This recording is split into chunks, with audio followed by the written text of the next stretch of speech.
Welcome back. Today we are tackling a classic dynamic programming challenge known as the house robber problem. This is a very popular interview question that tests your ability to recognize overlapping subproblems and optimize decision-making. Here is the setup. You are a professional robber planning to hit a row of houses along a street. Each house has a certain amount of cash stashed inside. Your objective is simple: steal the maximum total amount of money possible tonight. However, there is a catch. The security systems of adjacent houses are connected. If you rob two houses that are right next to each other, the alarm will trigger automatically. This means you cannot rob consecutive houses. You must skip at least one house between any two robberies.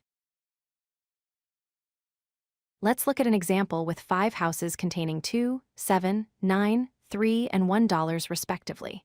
If you try to rob houses with 2, 9, and 1, you get $12. If you try to rob the houses with 7 and 3, you get $10. If you tried to grab 7 and 9, the alarm would go off because they are neighbors. In this case, 12 is the maximum possible sum. A common mistake is using a greedy approach, where you always grab the largest pile of money first. But this fails often. Instead, we need to make a recursive choice at every house. For any given house, we have 2 options.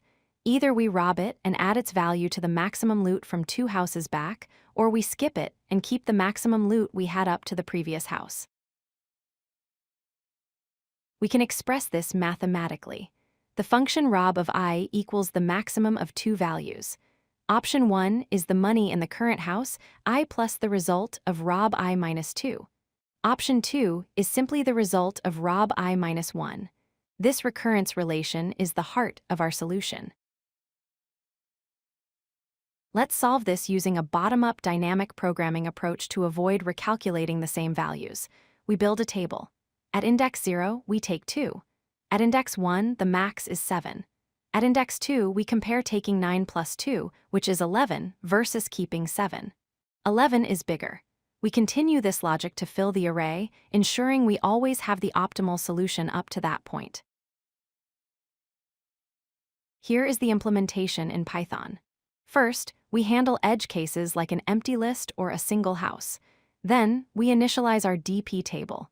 We set the base cases for the first 2 houses. Finally, we iterate from the 3rd house to the end, applying our recurrence relation at each step. The last element in the array will hold our maximum profit. The time complexity of this solution is O of n, because we process each house exactly once in a single loop.